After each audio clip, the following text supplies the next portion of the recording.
Hello, everyone, and welcome back to More Than a Muse. I'm Stauney. I'm Sadie. Happy to be here for another beautiful week of September, celebrating the countdown of Taylor Swift's Life of a Showgirl album. 2 weeks away. I'm very excited. No, I was so worried that this month Mhm. was going to drag, and I gotta say, I feel like doing these episodes has made it a little easier because I'm like, Truly, we're getting we're there. doing our homework. We're getting ready. Yes. Mhm. Plus, the movie I release, know. I'm which very excited. do any of us even know what it's going to be? No. Did we all buy tickets? No. Yes. Yes, I did read a little bit of the description, and there's a part of me that's like a little bit worried it is going to be mostly the lyric videos of the songs.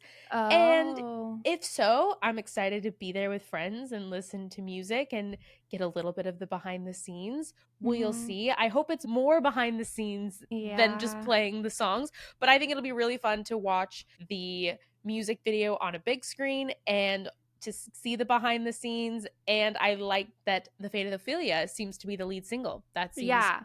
like a fun choice, and I'm excited that that's the one that we get the music video for.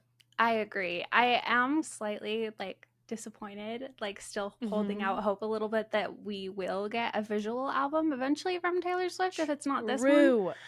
Because I was like, that would have been the perfect theater release to go in and just have 12 tracks all with a music video. But True. I don't think we're getting that this time. But I don't think we're getting it either, but maybe it's like really high end like lyric videos though. Where yeah, it's like they made them consistent and like she's in them so it works.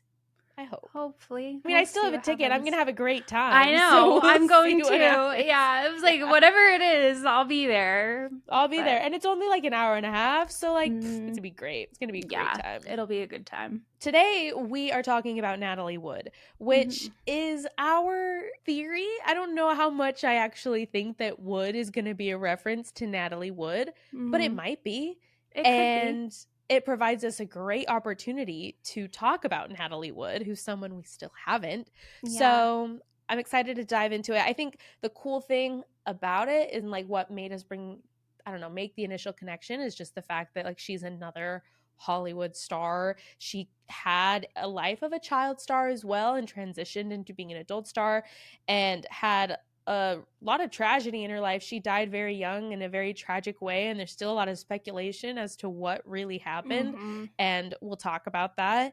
And I don't know, kind of as I was reading about her, I was able to find the Taylor Swift connections there, Yeah. which at a certain point, unfortunately, one thing that it seems every woman artist ever has in common is public scrutiny with their personal lives. There's a lot of things that all of these women artists have in common, but Natalie Wood, unfortunately, was one of them. And we'll talk about Yeah. how. Even if it doesn't end up being the track Wood, I also think there's a lot of connections with Ophelia, the fate Yes. of Ophelia and Natalie Wood and the album cover that kind of make it like, huh. But it could be a little tricky connection there if she wanted. No, I agree. We've talked about the fate of Ophelia, the painting. That painting, she is drowned. That is the fate of Ophelia. She dies. She drowns. The album cover is Taylor Swift in water. Natalie Wood also unfortunately drowned. It's a tragedy what happened. She died very young. But I don't know. It's interesting to kind of make the connections and wonder if she's doing that Yeah. as well or if it's Hmm. just a coincidence. Which the thing with Taylor Swift is she's either like actually masterminding everything, which I think is possible, but two, the amount of coincidences that still just like line in her favor, it just feels karmic forces are just smiling on her to like make Yeah. everything make sense. You know what I mean? No, I agree. It always lines up so perfectly. Yeah. So Even with makes the it fun. 87 and 13 equal 100, I know. like What it's the heck? just crazy. It just Oh. always works out for her. And you know what? Mhm. For her. Good for Yeah, her. She I always comes out on agree. top. Also have to shout out your hoodie. The Taylor's Oh, yeah. version NFL logo is amazing. I'm winning the fantasy football at work right now, and so I was like, Oh, gotta you have to wear, rep that. represent. Absolutely. Yeah. I saw a TikTok last night of girls picking NFL teams out of a hat to be like, okay, who are we not cheering for? And then the last football team is the one that they're rooting for this year. And I honestly feel like that's something that I could start doing because I see the appeal of Yeah. football. Unfortunately, Utah doesn't have a professional team. I'm now here Nope. in Nashville, Tennessee, and the Tennessee Titans aren't, they're not really, they're a hard team to root for because they don't really do Yeah. very well. But I see the appeal, why people would want to watch football every Sunday. I don't have Makes a team to root sense. for. It ruins the fun. Fair enough. This is my first year doing like actual fantasy football. So that was Mm. funny, but that's more like players. But then this is my fourth year doing a survival league where you pick one team each week, and then if they win, you get to move Oh. on. But then you can't pick that same team again. So it's like this whole like eliminator challenge thing, and that one's kind of fun because then I only have one team I'm rooting for every single week, Mm-hmm. and as long as they win, I'm happy, and then I can move That's on. fair. Yeah, so that's been fun, but The interesting yeah. thing to me about fantasy football is that you have to do it every week. Like, I definitely thought it was you just choose your players for the season and you're good, but it's a very locked in Yeah, operation that I feel very overwhelmed by. But I I know see you're I like, see the fun of it, and I wish I could yeah. join in because I feel like if I got into it, I would. Oh, it seems like a big I commitment. know. They were doing a bracket for it at work and I was like, yeah, I'll do it. And then I thought about it and I was like, wait, I've never done that before. Maybe not. And so I unliked the message and then the guy who was running it came over and was like, Stauney, what the heck? Like we need people. Why did you like it and unlike it? And I was like, never mind, I'll join. Sorry, So I just didn't know what I was going to sign up for here. yeah, I was like, I Oh, just don't know how to do it. And he was like, that's okay. Like we just need more people to like, because they have to have enough to like make it yeah. work. That So that's how I ended up in fantasy football. But Well, I hope you win. thank you. I'm That's doing all. well, so that's all I Oh, care good. about. And my Yeah. my team is called Greatest in the League, so Great. Let Taylor nod. it makes it even better because Amazing. I'm winning. So I actually am the greatest. Oh, so not only are you doing well, but you are winning. Yeah, Okay. Big yeah, difference. it's Well, I'm working very out in happy my for favor. you. Thank Can't you. wait to keep hearing the saga of your fantasy football Yeah. league. I think let's talk about Natalie Wood. Let's do it. Amazing. Okay, so just for a quick overview of who she is, she was an American actress. She began acting actually at the age of 4. I think her big like breakout role is Miracle on 34th Street, Oh, which that's is right. yes, a Christmas Yeah. classic and what she's most known for. As a teenager, she was nominated for an Academy Award for Best Supporting Actress for her performance in Rebel Without a Cause and did a lot of roles. She's very famous for West Side Story. That's where I first heard of Natalie Wood, is that the 1961 version of there. She received many Academy Award nominations for Best Actress for different roles, Golden Globes. She was in just so many movies. Mm-hmm. I could go in and list all of them. I won't. Some of the ones that she's the most known for is Splendor in the Grass, Love with the Proper Stranger, Sex and the Single Girl, The Great Race, Inside Daisy Clover, This Property is Condemned, and Bob and Carol and Ted and Alice. Those are just some of her biggest ones, and some of those we'll talk in a little bit more depth on. But she was actually born Natalie Zakharenko in San Francisco on July 20th of 1938, and she was of Russian and Ukrainian descent and was Mm. raised in the Russian Orthodox religion. Her mother was from Barnaul, which is a city in Russia. And what's interesting is that her maternal grandfather owned a soap and candle factories in like right outside of Barnaul. But with the start of the Russian Civil War, his family fled Russia for China and settled as refugees in a city called Harbin, I believe. And her mother was previously married to an Armenian mechanic. Together, they had a daughter, and then they moved to America by ship in 1930, and then they divorced 6 years later. So I was really surprised to learn about immigrating to China first to like get Yeah. out of Russia and then coming to America. And what's interesting is that her grandfather on her father's side, like they followed that same path. Like they came from Russia originally, but ended up in China before they made it over here in Huh. America. So thought that was That an is so interesting path that interesting. I Yeah. guess I was like, oh, maybe that was like a common thing that I didn't know about. So a year after Natalie's birth, her father changed their surname actually to Gurden. In 1942, they bought a home in Santa Rosa, California. And this is where Natalie Wood started getting noticed. She actually just got noticed by members of a crew during a film shoot downtown. And I think they just came up to her and said, you should you should be in movies. And so she started acting as a child. RKO executives David Lewis and William Goetz changed her surname to Wood to make it more appealing to English-speaking audience, and also as a tribute to a filmmaker named Sam Wood. Her only full sibling sister was born in Santa Monica in 1946 and later became an actress under the name of Lana Wood. Her sister's full name, real name, or God-given name was Svetlana. Eventually, she became Lana Wood. An interesting thing of changing from Zygarenko to Gurdon to then Natalie Wood. Yeah, the A lot of different journeys. Americanization. Oh, Exactly. Man. Well, her first appearance on screen came when she was just 4 years old in a movie called The Moon is Down that was based on the John Steinbeck novel of the same name. And she was cast again in a 15-second scene in the film Happy Land. She had very brief parts in these movies, but she became a favorite of the directors in both of the films. This director's name was Irving Pichel.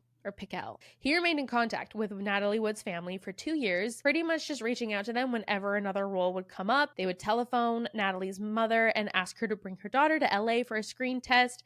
And Natalie's mom was super excited by this. She packed the whole family off to Los Angeles to live. And apparently Natalie Wood fathers really opposed this idea, but his wife's, quote, overpowering ambition to make Natalie a star took priority. According to Wood's younger sister Lana, that director Irving Pichel discovered her and wanted to adopt her. Natalie Wood, when she was 7 years old, she played a post-World War II German orphan opposite of Orson Welles as Wood's guardian and Claudette Colbert in Tomorrow Forever.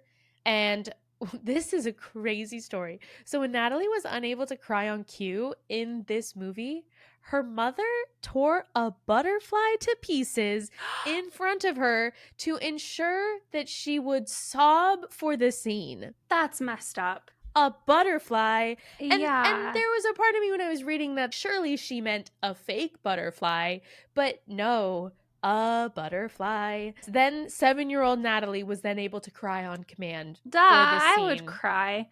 because What? she watched her mom do this, which I'm not going to go into a lot of detail on what Natalie Wood's mother was like, but it does seem like there is some pretty intense like stage parenting happening here, Yeah. right? Where she was like, "Oh my gosh, my kid's going to be a star, so I'm going to do this." And brings up there's a lot of child stars that we talk about, a lot of women who are brought into the world of Hollywood or just anything because their parents really push them. We see that more and more, I think, nowadays. I think a lot of the older Disney Channel stars are talking about it. I think like Allison Stoner, Jeanette McCurdy, they both have been writing books. I know Allison Stone, actually, I think's her name, who is in Camp Rock and Sweet Life of Zack and Cody and all those shows. She did a whole podcast about it. And just an interesting thing of if your 7-year-old wants to be in movies and you let them do it. It's not the child that's choosing that. You're still the parent and you are choosing to do that for them. Can't do that on their own. And I think there's a difference between letting your child do something that they enjoy and like being supportive of that compared to forcing your child to cry on camera by tearing a butterfly into pieces. Yeah. There's some like lines that are crossed there where it's like this is no longer supporting like a child's dreams. This is like manipulation tactics in order to get something you want. Absolutely. Your child wants to be an actress. Let them go to acting school. Let them be in community theater programs. Let them do all of the things. Don't force them to start working so that they can start getting a paycheck. It gets a little bit messy. Of course, I'm sure, some kids, there's a need for child stars in movies. There's good ways to do it, I'm sure. But unfortunately, with Natalie Wood, her case, I don't think it was for the greater good. And getting just that small anecdote of tearing up a butterfly to make her cry on camera, I was like, oh, that's a pretty telling story here. That's really messed up. Orson Welles later said that Natalie Wood was a born professional, quote, so good she was terrifying. He also said that Natalie doesn't act from the script, she acts from the heart, which was, I guess, nice. But she continued to act in other films for this director, The Bride Wore Boots, and went on to 20th Century Fox to play Jean Tierney's daughter in The Ghost and Mrs. Muir. Next movie that she's a part of is in 1947, and this is The Miracle on 34th Street, which is her best known film as a child, where she plays a cynical girl who comes to believe a kindly department store holiday season employee portrayed by Edmund Gwenn is the real Santa Claus. The film has, of course, become a Christmas classic. She was counted among the top 5 child stars in Hollywood after the film, and I guess was so popular that Macy's invited her to appear in their annual Thanksgiving Day parade, Oh, which I think is cute. very wholesome. Yeah. In all, she ended up appearing in over 20 films as a child. She also appeared on television in episodes of Kraft Theater and Chevron Theater, and as the daughter, actually, of Betty Davis's character in The Star, which is a movie that came out in 1952. I had to give that a shout out because we Yeah. very recently did an episode on Betty Davis. We had to. Uh, The JoJo Siwa of it all. we had to. Exactly. What choice did we have? Because she was a minor during her early studio years as an actress, she received most of her primary education on the studio lots where she was contracted. California law actually required that until age 18, child actors had to spend at least 3 hours per day in the classroom. And she remembered that period of her life saying, I always felt guilty when I knew the crew was sitting around waiting for me to finish my 3 hours. As soon as the teacher let us go, I ran to the set as fast as I Aw. could. See, a child should not feel that kind of pressure that young in their Exactly. life, where they're like, I have to finish school so I can go to work. Everyone's Or like, waiting oh for no, me. everyone's waiting for me and it's Yeah. my fault that I have to do the schoolwork. No, that is No. exactly what you should be doing, is focusing on your Yeah. schooling. And it's a good law that they had in place. So Totally. like her feeling guilty for it is so sad. So much I know. pressure for a tiny little child. Exactly. And her mother continued to play a significant role in her daughter's early career, coaching her, micromanaging aspects of her career, even after she acquired like agents to do these things for her. And as a child actress, she received significant media attention. By age 9, she was named, quote, the most exciting juvenile motion picture star of the year by Parents Magazine. Wow. She was already in the magazines as a child. Yeah. Rebel Without a Cause. Have you seen that movie? I have not. I watched it like years and years ago. It was pretty good. I'm remembering right. I really enjoyed it actually. But she made this transition from child star to like a teen, more serious thing. It's something that we see all the time with our Disney Channel stars, right? At a certain Yeah. point, they try and break from the nice image that they have and break into more serious roles where they can be taken seriously. And this was her big break with that, where she co-starred with James Dean and Sal Mineo in Rebel Without a Cause, which was Nicholas Ray's film about teenage rebellion. She had to sign a long-term contract with Warner Bros., but she was actually nominated for an Academy Award for Best Supporting Actress. She later said it was the first script she read that she actually wanted to do, as opposed to being told to do so by her parents. She also said that her parents were actually opposed to her doing it.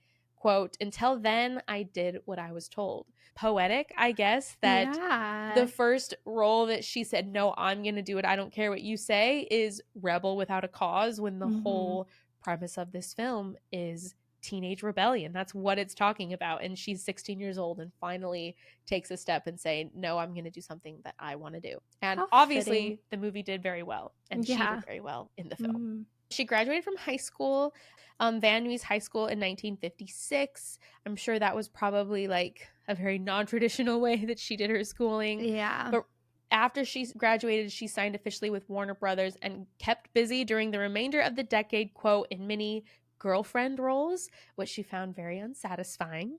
But like she just took on so many different movies that she was involved in. There were some movies like Rebel Without a Cause, Searchers, and Morning Star that began to show her widening range of acting styles. She had her formal childlike sweetness that was now being combined with the noticeable, quote, restlessness that was characteristic of the youth of the 1950s. Something cool is she was a leading lady to Frank Sinatra in Kings Go Forth in 1958. I didn't go too much into this, but after that, she refused roles, and so she was put on suspension by Warner Brothers. And this lasted for a year until February of 1959. And she returned to be leading lady to James Garner in Cash McCall. And after she appeared in a box office flop called All the Fine Young Cannibals, which is an interesting title. Yeah. And after that, she just started losing momentum. She was at a transitionary period just between that child stardom and as a teenager. She had her great run with Rebel Without a Cause, but she had a couple different flops. But this was a turning point in her career. And what she said is that she saw the film A Streetcar Named Desire, and she was in awe of the director Eliza Kazan and Vivian Leigh's performance, who we've talked about Vivian Leigh, I think right? so. We Yes. haven't done an episode on her, have we? We talked about her sister, Aha. I think. Yeah. Which we are now getting to the point where we've done too many episodes that I don't just have the full encyclopedia knowledge of Yep. everyone that's happening. Can't remember everybody anymore. Can't remember everything anymore. But you go back. You talked about this a little bit. But anyways, she was just so in awe of these women's performance. And her role raised the possibility that one's sensitivity could mark a person as a kind of victim, noticed her. And after the series of bad films, her career was in decline. So she was then cast in Elia Kazan's Splendor in the Grass, which was the same director who did A Streetcar Named Desire. And this was with Warren Beatty. And Kazan, the director, he wrote in his 1997 memoir that the sages of the film community declared her washed up as an actress, but he still wanted to interview for his next film. And this is what he said. When I saw her, I detected behind the well-mannered young wife front a desperate twinkle in her eyes. I talked with her more quietly then and more personally. I wanted to find out what human material was there, what her inner life was. When she told me that she was being psychoanalyzed, that did it. Poor R.J. Wagner, I said to myself. I liked Bob Wagner. I still do. And then he cast her as the female lead in Splendor. And because of her performance in the Splendor in the Grass, her career rebounded. And he felt that despite her earlier innocent roles, she had the talent and maturity to go beyond them. In the film, the character was deprived, like the male character was deprived of sexual love with Wood's character. And as a result, turns to another, I'm quoting this, I'm not saying this, looser girl. And Wood's character could not handle that betrayal. And after a breakdown, is committed to a mental institution. Man. I know, I'm like, what is the point of this movie? I don't know how it ends.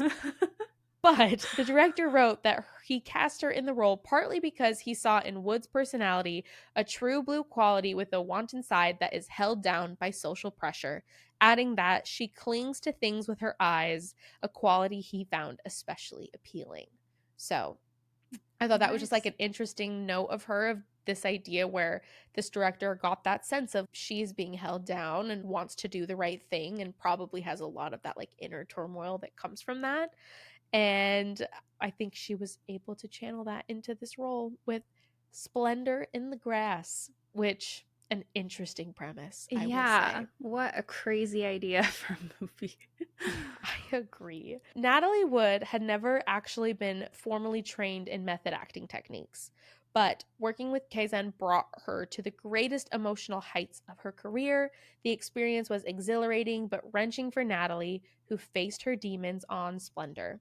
There, a scene in the film, as a result of, quote, Kazan's wizardry, produced a hysteria in Natalie that may be her most powerful moments as an actress. I think she seemed to be able to really, tap into something here with this role.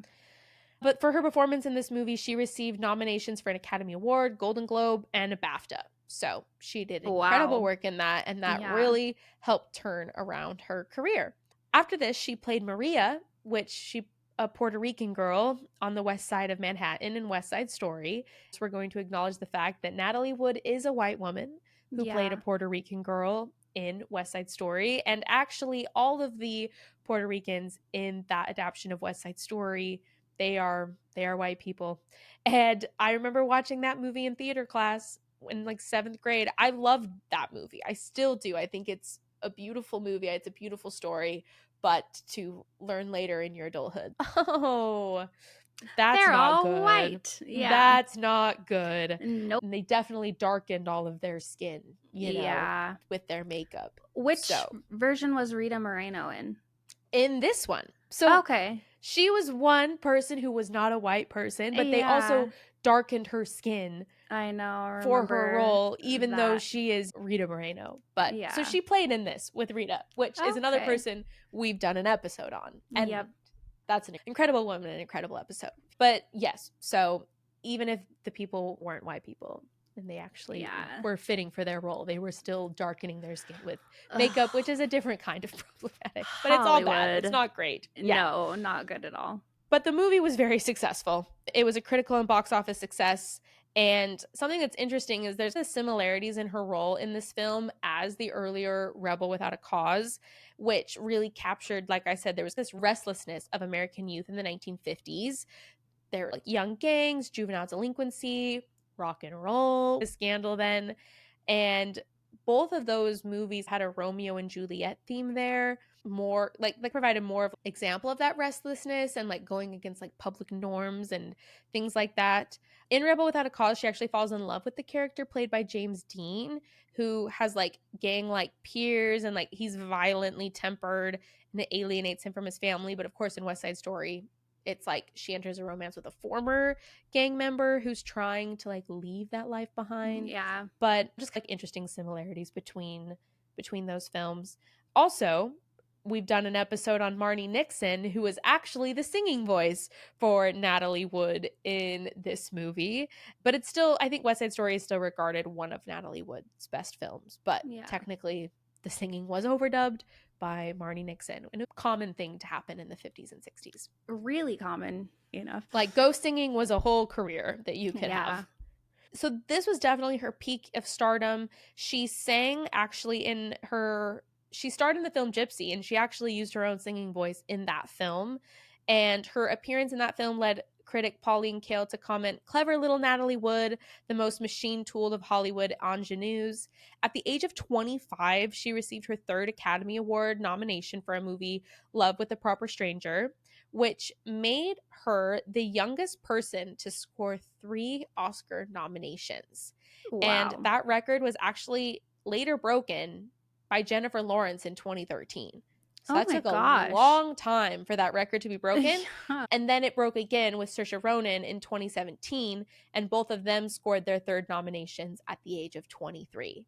And I Okay. didn't realize that Jennifer Lawrence was that young I when didn't she either. was in her acting like prime. I don't want to say prime. She's still in her prime. She's incredible. Yeah. But I did not realize that all of those wins were happening when she was so young. Yeah, I thought she was a lot older when she did Hunger Games. I guess not. She must have Yeah. been really young. Mm-hmm. That's crazy. I know. Director Sidney Pollack was quoted as saying about Wood, quote, "When she was right for the part, there was no one better. She was a damn good actress." For Inside Daisy Clover and This Property is Condemned, both she co-starred with Robert Redford. She received Golden Globe nominations for Best Actress. In the mid-1960s, she was one of the biggest stars in Hollywood, along with Elizabeth Taylor and Audrey Hepburn. We talked about Elizabeth Taylor earlier this month. Yes, And we of did. course, we've talked a lot about Audrey Hepburn over the course of this podcast. Yes. What's funny though is although a lot of her films were really successful, her acting was criticized a lot, which I think makes sense because she never really had any formal acting training. She just was thrown into it at a very young age and just learned on the job. But she was actually given an award by the Harvard Lampoon, which is like a publication from Harvard, for being, quote, the worst actress of last year, this year, and next. But she was the first person to attend and accept this award in person. The Harvard Crimson wrote that she was quite a good sport. So, I love that. That's a way to accept criticism. Be like, I'm here to accept my award. Yep, for the worst actress of last year, this year, and next. Whew, yeah. Brutal. She did have just different personal struggles. There was a movie, Penelope, from 1966 that did not do very well. So she took a 3-year hiatus from acting. She was announced for a movie, I Never Promised You a Rose Garden, that she did not appear in. She later said that making Penelope was difficult for her, quote, "I broke out in hives and suffered anguish that was very real pain every day we shot. Arthur Hiller, the director, kept saying, 'Natalie, I think you're resisting this film,' while I rolled around the floor in agony." She was suffering just a lot of emotional problems, and in an attempt to overcome her emotional problems, she sought, of course, professional therapy, and she paid Warner Brothers $175,000 to cancel her contract and fired her entire support team, which was agents, managers, publicists, accountants, and attorneys. Like, she fired everybody. And in the following years, she focused on her mental health and began a relationship with Richard Gregson, whom she married in 1969. After a 3-year break from movies, she co-starred in a movie with Diane Cannon, Robert Culp, and Elliot Gould called Bob and Carol and Ted and Alice. That was a comedy about sexual liberation. Hmm. And it was the sixth highest grossing film of 1969. It grossed $50,000 in its first week, setting a house record. But what's interesting is she didn't really capitalize on the success of this movie. She became pregnant in 1970 with her first child, Natasha Gregson. And after that, she went into semi retirement again and acted in only 4 more theatrical films during the remainder of her life. Different things that she did. She did a lot of TV in this time, just on and off. She made a brief cameo appearance as herself in The Candidate that was with Robert Redford, and just various TV shows and movies that she did. A couple notes about her personal life, and then I will talk a little bit about her death and the theories that have come out of that. She was married twice to an actor named Robert Wagner, and they're both very highly publicized. First married December 28th, 1957, when she was only 19. And at some point during the first half of 1961, she caught him having an extramarital affair with another man. The couple announced their Ooh. separation in 1961 and divorced in 1962. In May 30th, 1969, she married British producer Richard Gregson after dating for nearly 3 years. I mentioned like she married him during that hiatus that she went on. They had a Mhm. daughter named Natasha that was born September 29th, 1970. But they filed for divorce a year later, and in 72 it was finalized. She had a short-lived romance with a future California governor named Jerry Brown, but then she resumed her relationship with Wagner at the end of January 1972, and they remarried on July 16th aboard the Ramblin' Rose, just a boat that was anchored off Paradise Cove in Malibu, and their daughter was born on March 9th of 1974, just 2 years later. So, Interesting. yeah, she went back and married him again. Throughout the 70s is when she's just doing like random TV stuff, but is mainly in her hiatus, semi retirement. But what's interesting is that they were getting ready to have her big comeback. Like she was set to be in a stage adaptation of Anastasia, and there was this big movie that she was filming right before she died. And it was a science fiction film, like a 15 million science fiction film called Brainstorm that came out in 1983, Mm. co-starred Christopher Walken, and it was directed by Douglas Trumbull. What's tragic is because of when she passed away, the ending of Brainstorm had to be rewritten, and Wood's character had to be written out of the last 3 scenes, while a stand-in and sound-alikes were used to replace her for some pretty crucial shots that they didn't get before she passed away. By this time, she had completed all of her major scenes, so they completed the film by rewriting the script and using her sister, Lana Wood, for her few remaining scenes. And the film was released posthumously on September 30th of 1983 and was dedicated to Wood in the closing credits. Now, for what happened to her is on November 29th of 1981, she died under mysterious circumstances at the age of 43. She was on a weekend boat trip in Santa Catalina Island on board her husband's yacht or motor yacht, Splendor, Robert Wagner's, her husband. She was found in the water.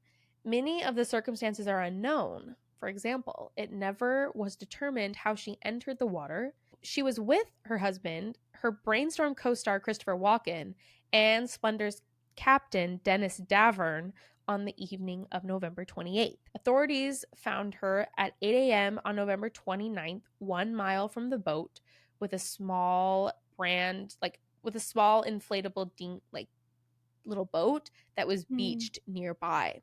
Wagner said that she was not with him when he went to bed, but the autopsy report revealed that she had bruises on her body and arms and an abrasion on her left cheek, but didn't indicate how or even when those injuries had occurred.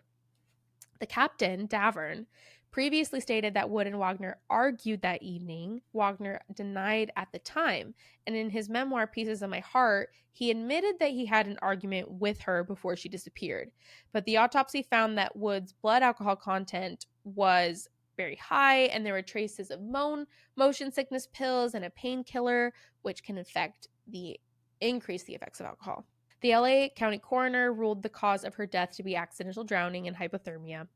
And according to what they think happened is that she'd been drinking and she just may have slipped while trying to reboard the like inflatable boat that she was on. Hmm. Her sister Lana, though, expressed doubts, alleging that Wood could not swim and had been terrified of water all her life, and that she would have never left the yacht on her own by the dinghy, the little boat. Yeah. 2 witnesses who were on the nearby boat stated that they heard a woman scream for help during the night. So, this is 1980s. And then in November of 2011, the case was reopened after the captain, Davern, publicly stated that he had lied to police during the initial investigation and that Wood and Wagner had an argument that evening. He alleged that Natalie Wood had been flirting with Walken, her co-star, and that her husband was jealous and enraged, and that Wagner had prevented Davern from turning on the searchlights and notifying authorities after her disappearance. Davern alleged that Wagner was responsible for her death. Wood's sister Lana Wood, speaking to CBS News, said that Davern called her over a decade after the incidents to explain the events, though she did not know why, as he was not a close friend. Wood claimed that Davern said it appeared to him as though RJ, who was her husband, shoved her away and she went overboard. Dennis panicked and RJ said, "Leave her there, teach her a lesson." Dennis said he was very panicky and he was sitting and RJ kept shrieking and he'd say, "Come on, let's get her." And he said RJ was in such a foul mood at that point that he then shut up and was waiting for when are they going to go get her to rescue until all the sounds stopped. Walken hired a lawyer, cooperated with authorities' investigation, and was not considered a suspect of authorities. So the other man that was there seems to not have been involved in that at all. But in 2012, LA County Chief Coroner amended her death certificate to change the cause of death from accidental drowning to drowning and other undetermined factors. The amended document included a statement that is not clearly established how Wood ended up in the water. Detectives instructed the coroner's office not to discuss or comment on the case. January of 2013, the LA County Coroner's Office offered a 10-page addendum to Wood's autopsy report. This stated that Wood might have sustained some of the bruises on her body before she went into the water, but that it could not be definitively determined. What's crazy is that in February of 2018, which is pretty recent, Wagner was finally named a person of interest by the police in the investigation. The police stated that they know that Wagner was the last person to be with Wood before she disappeared. In a 2018 article, the LA Times, citing the coroner's report from 2013, reported that Wood had unexplained fresh bruising on her right forearm, her left wrist, and her right knee, a scratch on her neck, and a superficial scrape on her forehead. Officials said that it was possible that she was likely assaulted before she drowned. It's still up in the air, but it is very crazy. And I don't know if he really did push her overboard or something, but at one point she did go overboard. And in my opinion, I'm imagining what happened is they did not help her as immediately as they needed to. And when they realized what happened, they decided to not take the blame and say, "Oh, I fell asleep," when in reality there was definitely more to that story. And Definitely. it's just crazy that it's 2018 is when they're like, "Yep, he's a person of interest." And I'm just imagining that captain, that when he brought this forward in 2011 and 2013, that I'm like, he must have just been living with the guilt of this for 2 decades and was like, "No, finally I have to tell somebody." And so called the sister and caused all of this to spiral and totally open into a new case. That's so sad. And do you think they knew she couldn't swim? Because I feel like you couldn't be that cruel to be like, leave her if if she can't swim and she's terrified of water. Yeah. I mean, if the sister knows, I feel like if you've been married to this person twice and have a child with them, I feel like you would know that. And he owns a boat and you'd be like, "Oh, by the way, I don't know how to swim." Yeah. It's crazy. I don't know. That's so insane. So yeah, it's very tragic, just that it's still open-ended, but it's this weird thing where it's okay, obviously there's more here. Yeah. Obviously he's a lot more involved than he initially let on, but it's just you can't really prove it, and it's his word against the captain that was there. But still, yeah, it's just tragic. I remember seeing a lot of things come up about Natalie Wood during that time period. And then also, when did the Glee co-star drowned? Oh, yeah. Oh my gosh. Was that in 2021? That was at least 5 years ago. That was so sad. Naya? Yeah. I remember a lot of people brought up Natalie Wood when Naya Riviera, is that her name? Yeah. That's so interesting. I didn't even think about that, but that was such a tragic thing that happened. Yeah, 2020. She was on a boat with her 4-year-old son, and Mm-hmm. yeah, but I think they figured out hers was a lot more accidental than Natalie Wood's ended Totally. up looking. But yeah, like it's interesting how Natalie Wood's death kind of keeps resurfacing as time goes on in ways And like that, more pieces of the story seem to come out, yeah, and maybe everyone people trying to figure it consciousness. out. Yeah.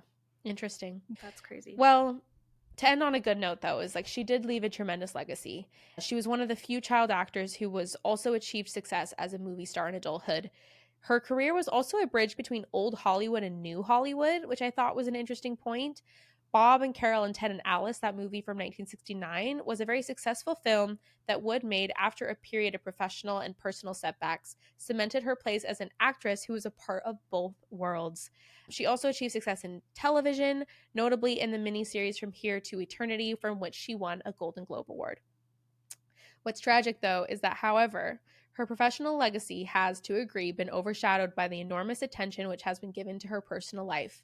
Her professional life has especially been overshadowed by the circumstances surrounding her death, as well as her Mm-hmm. highly publicized marriage, her divorce, and her remarriage of Robert Wagner.